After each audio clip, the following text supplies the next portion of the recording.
tal a todos? Vamos a continuar con el curso y esta vez estamos ya en la recta final y vamos a iniciar con la discusión de un ejemplo de un sistema caótico. Este pues es un ejemplo clásico que se le debe a Lorentz.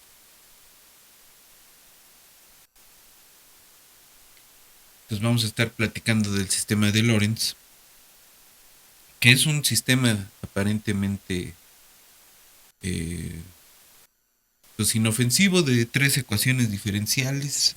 Eso sí tiene no linealidad en dos de ellas.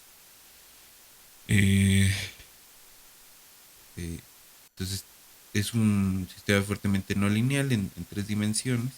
Y resulta que exhibe dos comportamientos interesantes. Uno es justamente el de ser caótico.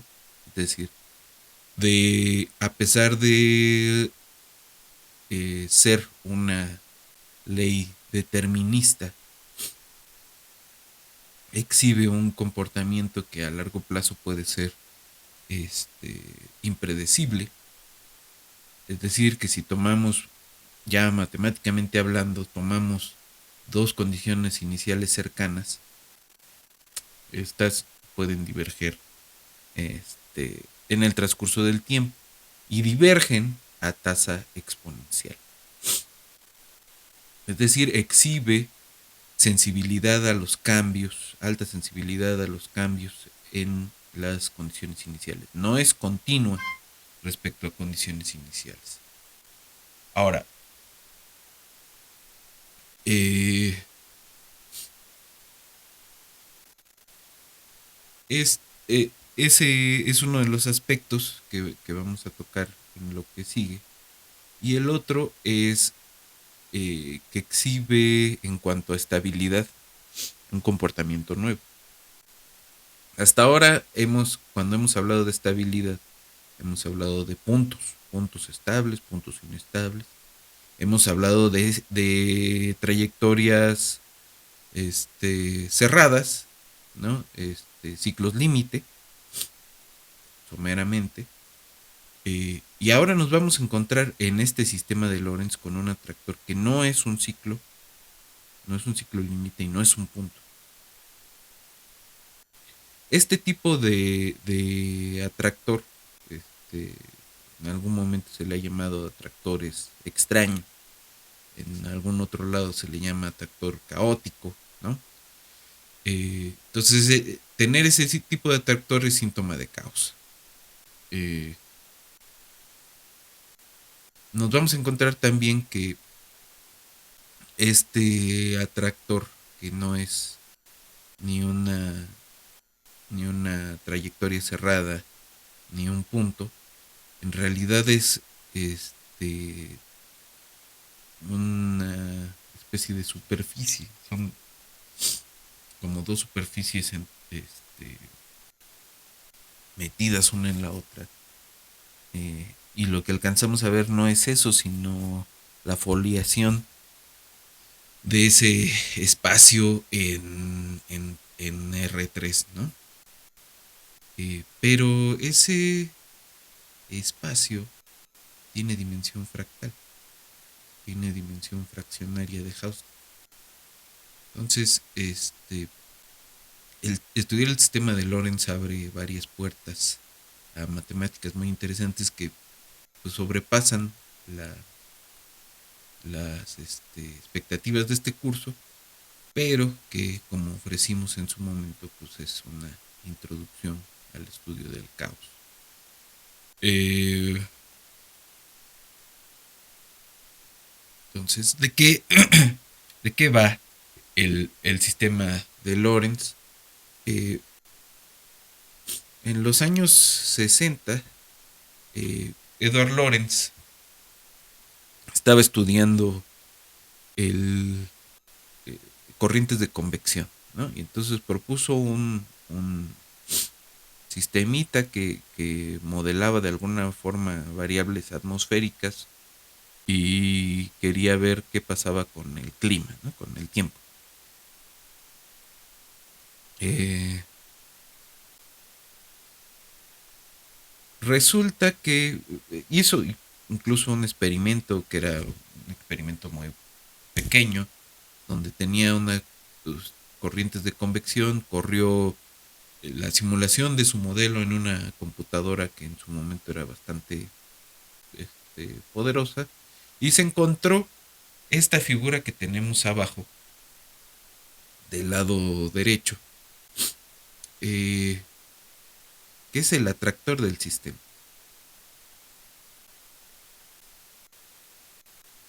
Se encontró también que pues el más mínimo cambio en las condiciones iniciales pues llevaba a cambios bruscos en el comportamiento final del sistema, y entonces él lo resumió diciendo que era parecido a que si una eh, mariposa bate sus alas en algún lado del mundo, en el otro lado llueve, ¿no? Entonces ese efecto se le llama popularmente el efecto mariposa, que realmente no es otra cosa que la sensibilidad a los cambios en las condiciones iniciales. Eh, entonces, vamos el día de hoy a estudiar un equivalente mecánico con un experimento que no es tan complicado. Eh, con un oscilador mecánico vamos a hacer un análogo de este sistema de Lorentz, y luego nos vamos al sistema de Lorentz a estudiar algunas propiedades y a ver unas simulaciones numéricas de este. Entonces, pues empezamos con el trabajo de hoy y continuamos. Vámonos un momento al pizarrón, o mejor no. Quiero mostrarles el dispositivo que vamos a estar estudiando hoy. El, Se llama una noria caótica. Pues lo estudiaron en el MIT, Malthus y Howard. Eh, entonces vamos a ver un poco más sobre este dispositivo.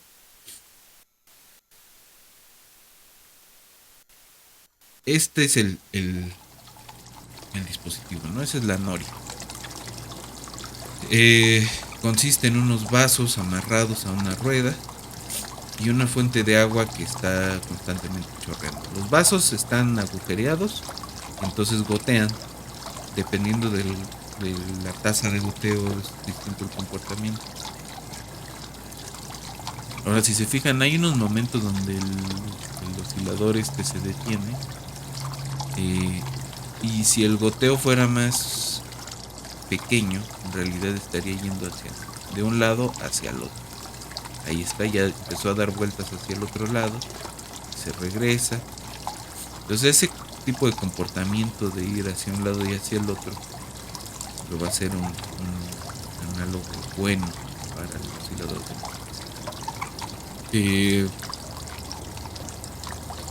¿Cómo se les ocurrió? La verdad no estoy completamente seguro. Eh,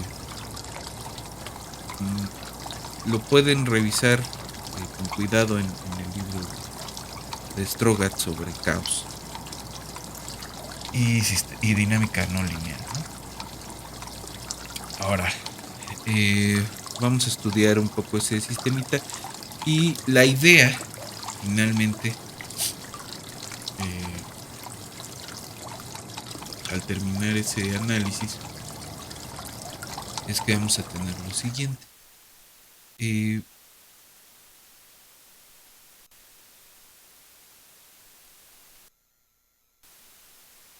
en el lado izquierdo de la pantalla tenemos una simulación numérica de la noria esta compleja, ¿no? Perdón, caótica. Y del lado derecho es la trayectoria que está siguiendo, dada una condición inicial, el sistema que la describe.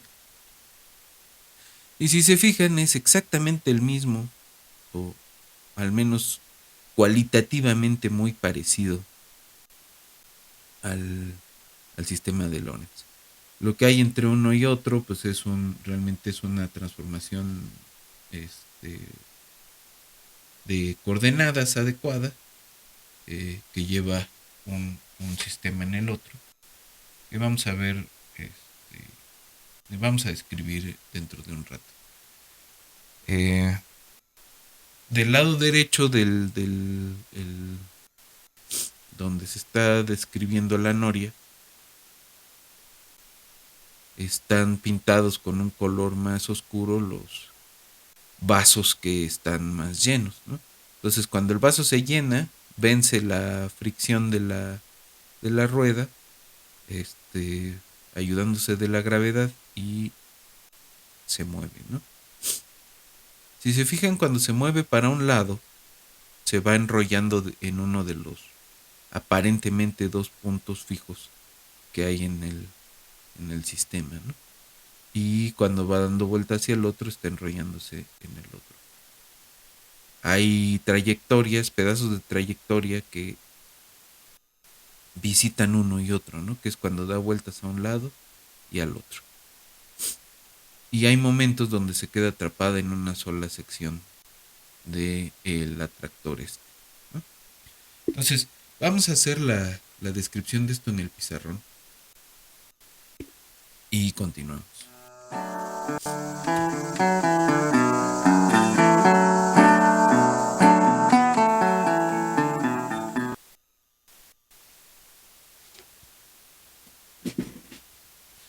Ok, entonces, ¿qué es lo que teníamos? ¿Qué es lo que estamos persiguiendo? Las ecuaciones de Lorentz. De una vez son x punto, en unos, si no hoy, mañana describimos bien qué va con con estos parámetros y demás. Y igual a r x menos y menos xy, y z punto igual a xy menos bz, donde sigma r y b son mayores que cero. Este R pues tiene que ver con las corrientes de convección que se anda tratando de modelar. Y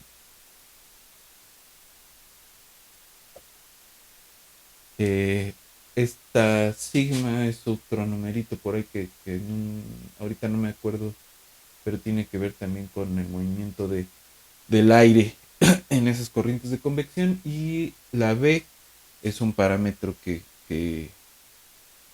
pues se lo inventó Lorentz para el modelo. Ahora, la noria caótica, pues ustedes ya vieron cómo es el dispositivo, pero, es decir, se tienen los vasos dispuestos como en esta forma, la fuente de agua está acá, eh, y esa es una forma de hacer el experimento, ¿no? Pero eh, hay una disposición diferente de ese mismo experimento. Hay un video de Strogatz donde lo describe, eh, que se los voy a poner dentro de un rato. Eh, digamos, es como un cilindrito, tiene un montón de cilindritos donde hay agua. Estos cilindros se conectan unos con otros, desde la parte de arriba puede transminarse el agua, y lo que se hace es que eh, se parte de una configuración de esta forma, completamente horizontal, y se va moviendo esta rueda hacia arriba y hacia abajo, modificando este ángulo de acá, ¿no? Entonces tenemos una variable angular que va a ser importante en la descripción del modelo. Eh, entonces ese dispositivo eh, un poco menos rudimentario que nada más los vasitos este, abiertos, pues es el que vamos a escribir con el siguiente sistema de ecuaciones.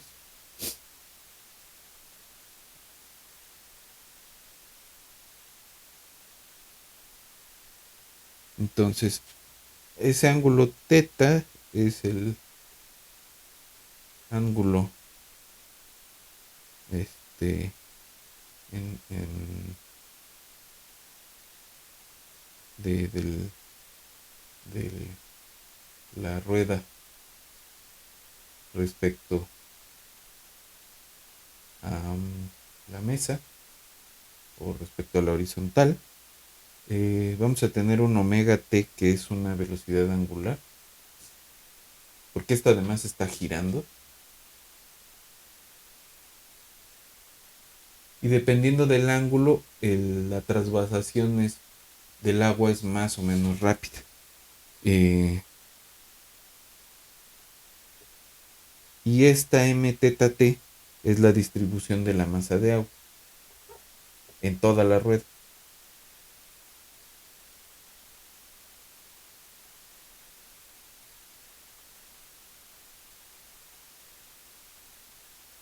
Entonces, este, la cantidad de masa, ¿no? La masa que hay en toda en todo este dispositivo experimental, pues es la suma de todos, en todos los sectores, este, con con tamaño de arco de teta 1 a teta 2, eh, de la masa distribuida allí con respecto al elemento de ángulo, ¿no? Eh, y vamos a llamarle Q, que también va a depender de teta, al flujo de agua.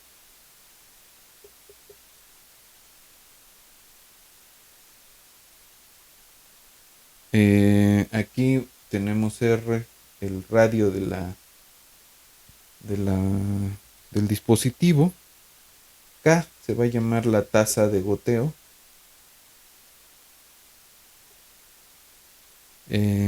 Y nu va a ser la tasa de amortiguamiento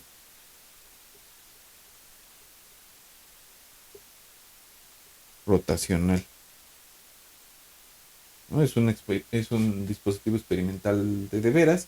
Entonces hay cierto amortiguamiento respecto al movimiento rotacional y vamos a llamarle I al momento de inercia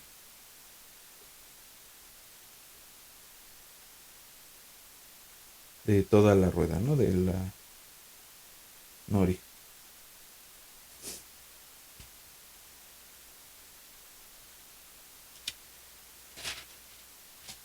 Eh,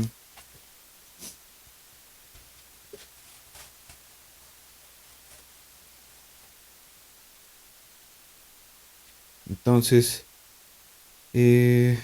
hasta este momento el omega de teta t y m de teta t, perdón, el omega de t y el m de teta t no los conocemos, ¿no? Lo que sí conocemos pues son el radio, que es fijo, la tasa de goteo, que se puede ir calculando experimentalmente, la tasa de amortiguamiento, que también, y el momento de inercia, que se controla desde el experimento. Lo demás se calcula tratando de conocer m y omega. Ahora, ¿cómo vamos a encontrar la ecuación para m? Pues usando un argumento de conservación de masa. Eh, pues pensemos en lo siguiente. Si viéramos la noria desde arriba, cuando hablamos de el segmento entre los ángulos teta 1 y teta 2, estamos pensando en un segmento circular así. Ahora, para cada pedacito, cada vasito de los cuales está compuesto este sector, ¿no? Entre teta 2 y teta 1, eh, se va llenando como omega por teta, por delta de t, ¿no? Eh, entonces, la masa completa de ese sector sí se va viendo de esta forma. La integral de teta 1 a teta 2 de la suma de la masa en cada pedazo, ¿no? Ahora, la masa que se bombea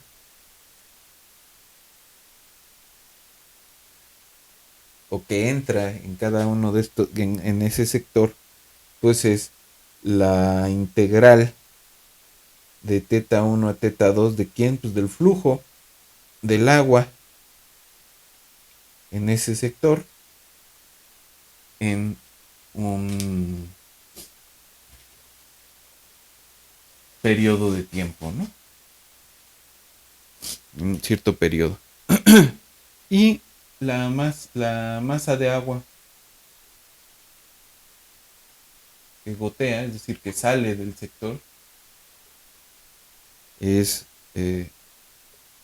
menos la integral de teta 1 a teta 2 de cómo va cambiando la masa por la tasa de goteo en un intervalo de tiempo. Eh, entonces, cuando tenemos más agua, hay más presión y el goteo va a ser más rápido, ¿no? Aunque sea a tasa constante. Eh,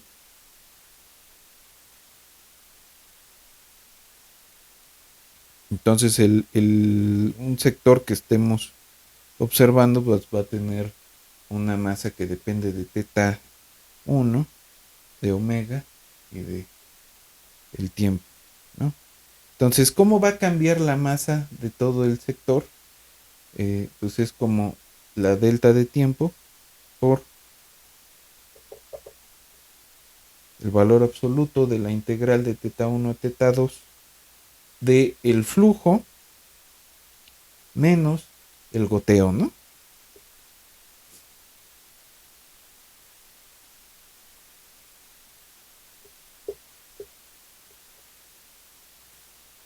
Más la masa observada, ¿no?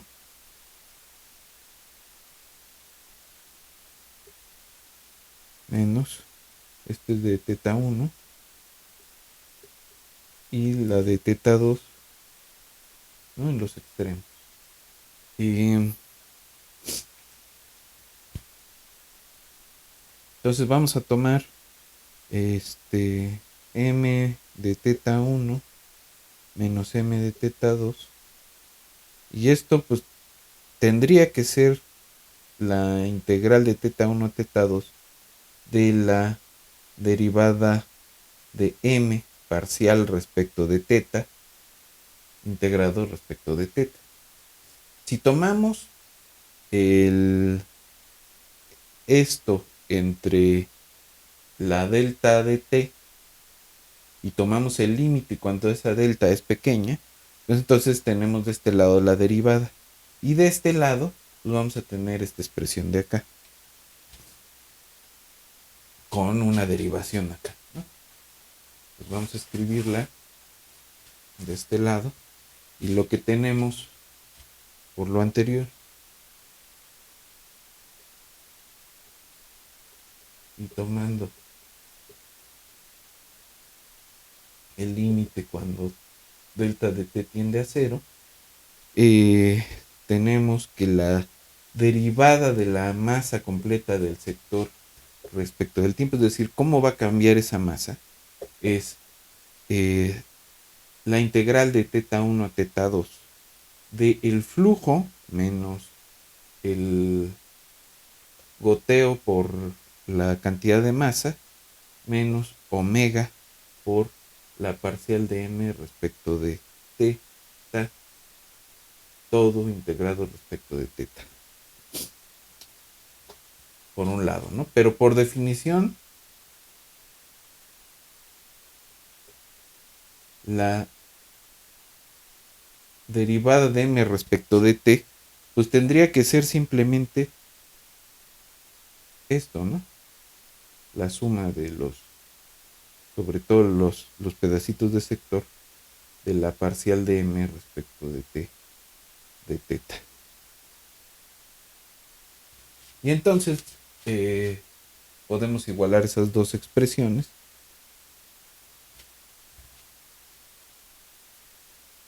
y vamos a tener una ecuación que va a corresponder a m y a omega. Una ecuación diferencial.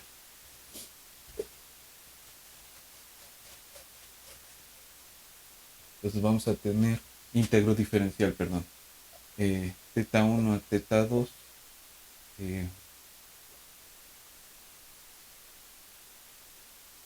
de la derivada parcial de m respecto de t de teta es igual a la integral de esto u menos km menos omega m parcial respecto de teta y esto para cualquier elección que hagamos de teta 1 y teta 2 distintos, ¿no?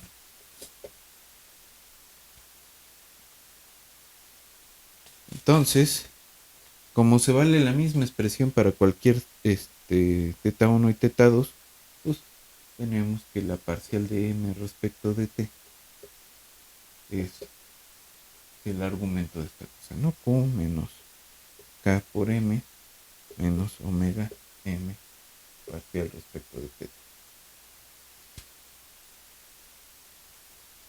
Esta de aquí se le llama ecuación de continuidad.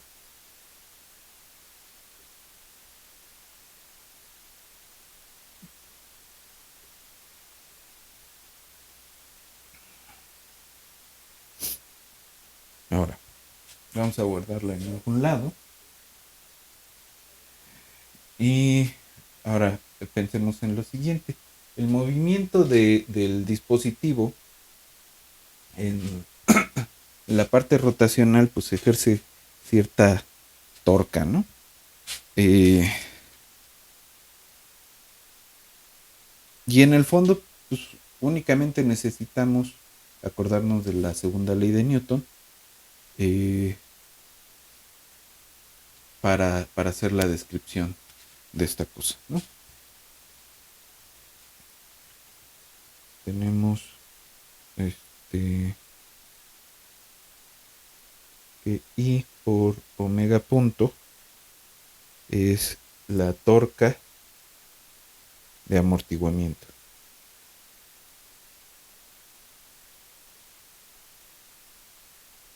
Es el momento inercial por la omega, pero la omega punto es la aceleración. Entonces es la torca de amortiguamiento más la torca gravitacional, ¿no? Porque pues esta cosa va dando vueltas no en un eje así, sino de esta forma.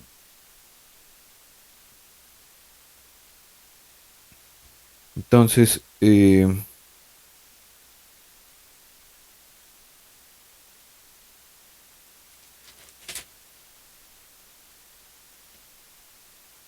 pues tenemos que ver cómo son esas torcas, ¿no? Entonces, otra vez nos fijamos en un sector infinitesimal y en ese sector infinitesimal, ¿no? Para un infinitesimal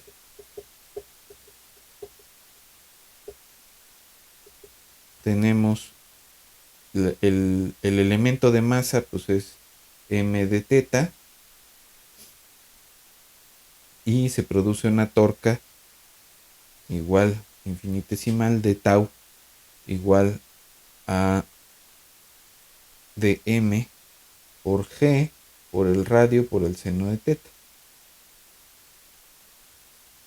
que lo podemos escribir como mgr seno de teta de teta.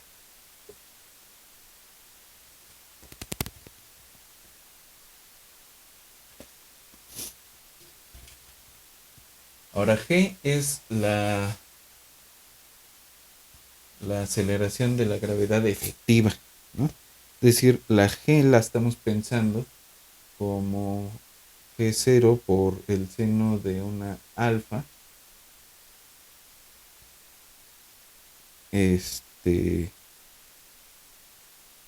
donde g0 es la aceleración de la gravedad y la alfa es justamente el ángulo que hace respecto a la horizontal la noria como está acomodada, ¿no? Ahora, la torca gravitacional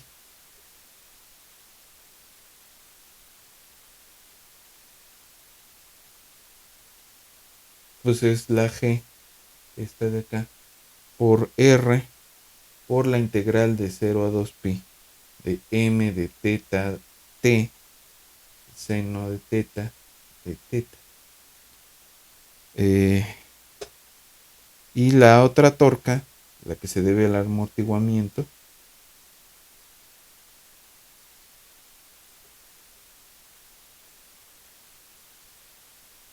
es el sentido contrario al movimiento, menos nu por omega. Entonces, I por W punto es menos nu omega más GR integral de 0 a 2pi m teta t seno de teta respecto de teta. Entonces, con esas dos ecuaciones describimos el sistema. Pero estamos metidos en un lío porque esas son ecuaciones esta es una integrodiferencial y esta es una ecuación en derivadas parciales. Entonces tenemos que hacer algo con esas dos. Y lo que vamos a hacer es pues, fijarnos que la distribución de la masa de agua pues es una cosa periódica porque esto está dando vueltas. Entonces, podemos aproximar la solución de la ecuación utilizando series de Fourier, que es un truco bastante bobo, pero que va a facilitar bastante las cosas. Entonces,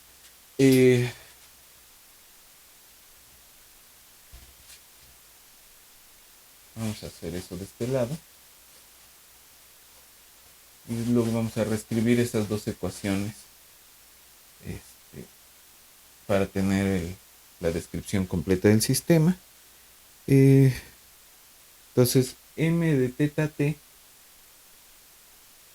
lo podemos escribir como la suma desde n igual a 0 hasta infinito de los modos de Fourier del seno de teta n teta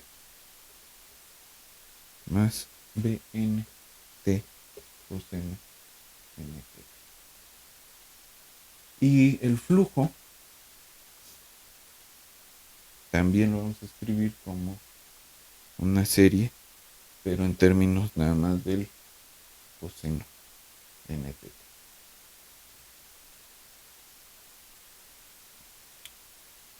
Luego entonces, la ecuación esta que teníamos de este lado y que ya borré, entonces nos dice que la parcial respecto de t de esa suma de las ANs seno n teta más bn coseno n teta es igual a menos omega por la parcial respecto de teta de la suma de an seno de teta más bn coseno n teta, ¿no? Desde 0 hasta infinito, ¿no? Y pues hacemos las parciales de los dos lados, y de este lado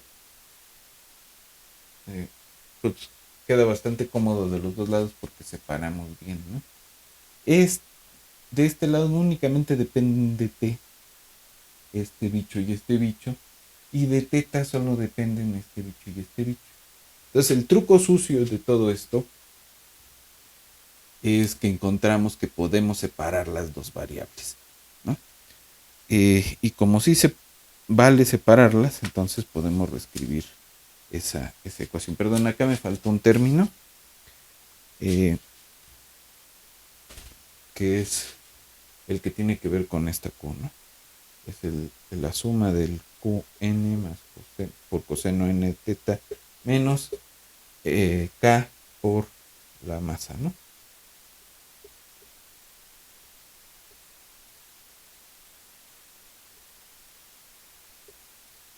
Ahora sí.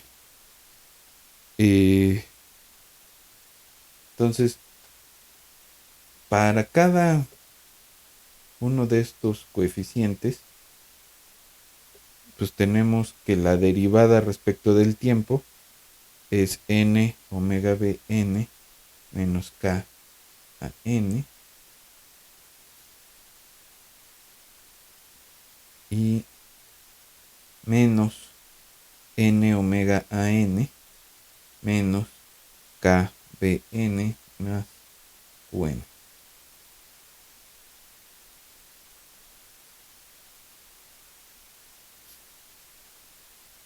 Y entonces la ecuación para I w punto la podemos reescribir de la siguiente forma. Es I w punto es igual a menos b omega más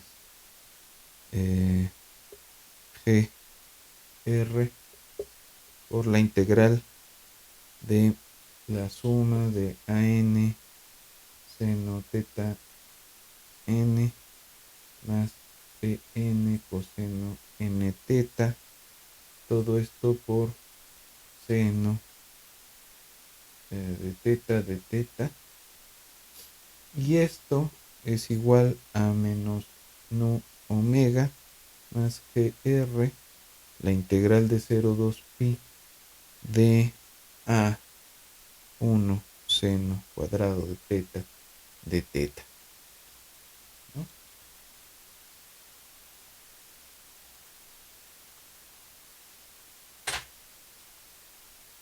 Y esto pues no es más que menos nu omega más pi por gr por a1.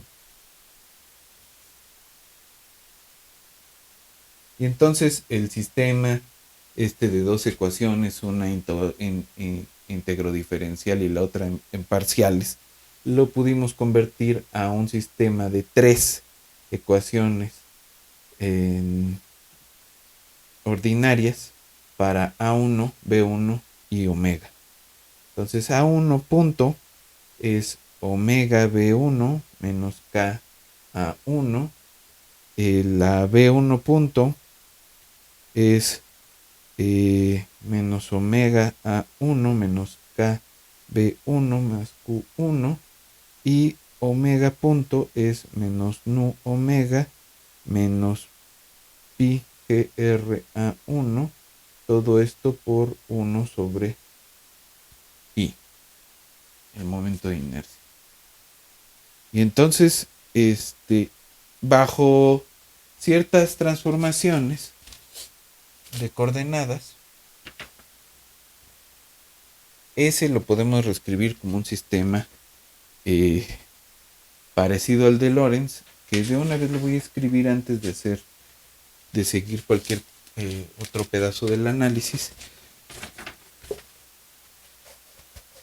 para que ya quede más o menos claro. Si tenemos R, este es el número de Rayleigh.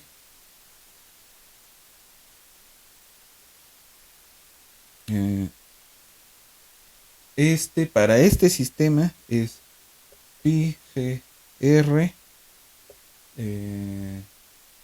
pongámosle r barra r seno de alfa de 1 sobre k cuadrada, no. Sigma es el número de Randall. Y para este sistema no es más que nu sobre i por k.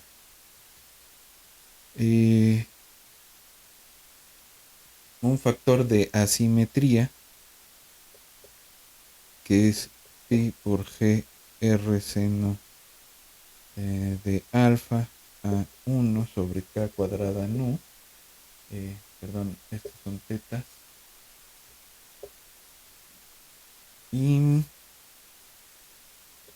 sí, es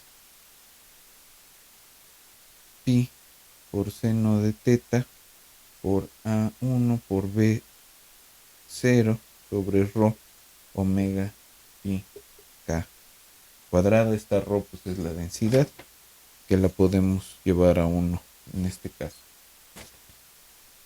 Y entonces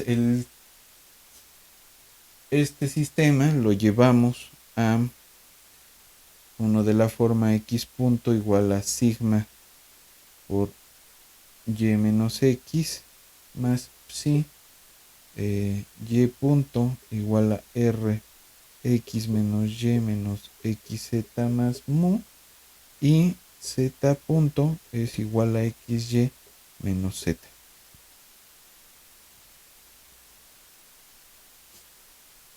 Y se comporta de la misma forma que el sistema de Lorentz. Les mando también un material al rato respecto a ese experimento y cómo llevamos de uno a otro. Ahora, nada más para acabar esta parte de este sistema de acá. ¿Quiénes son los puntos fijos? Pues igualamos todo a 0. Tenemos A1 igual a W, perdón, omega por B1 sobre K. Omega A1 igual a Q menos K B1.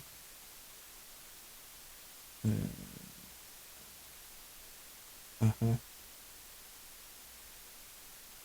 Q1, que son los coeficientes del flujo. Y A1 igual a nu omega sobre pi gr, ¿no? Y podemos resolver para B1. Y tenemos B1 igual a K por Q1 sobre omega cuadrada más K cuadrada.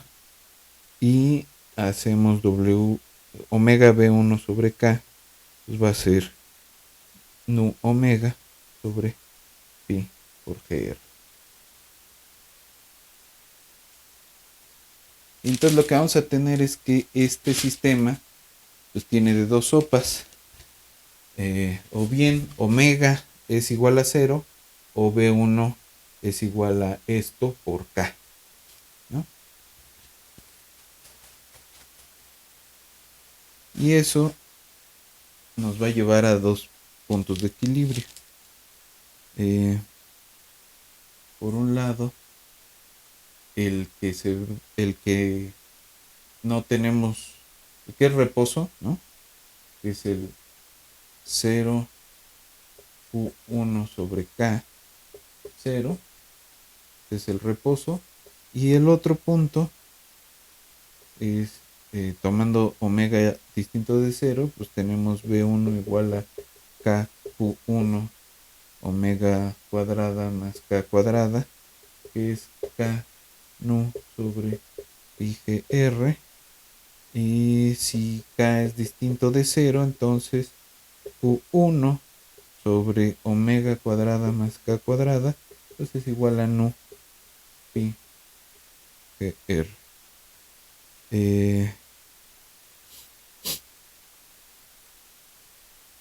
Y entonces tenemos omega estrellita cuadrada igual a pi grq1 sobre nu menos k cuadrada. Y tenemos entonces dos posibles puntos respecto a esta cosa, ¿no? Que son las dos raíces de este. Y eso tiene dos soluciones, si y solo si pi grq1 sobre k cuadrada nu es mayor que 1. En otro caso, pues no tenemos las dos soluciones. ¿Qué es lo que estamos teniendo de este lado? Pues de alguna forma está describiendo una competencia entre este parámetro y entre este parámetro y este. Este cuate de aquí, pues es la gravedad, y este es el flujo de agua, este es el goteo, y este de aquí es el amortiguamiento, ¿no? Entonces se pelea la gravedad y amortiguamiento, y el flujo y el goteo, ¿no? De alguna manera esa es la dinámica que estamos describiendo con este sistemita, ¿no? Entonces, hoy dejémosle aquí, y la próxima sesión vamos a describir ya el sistema de Lorentz.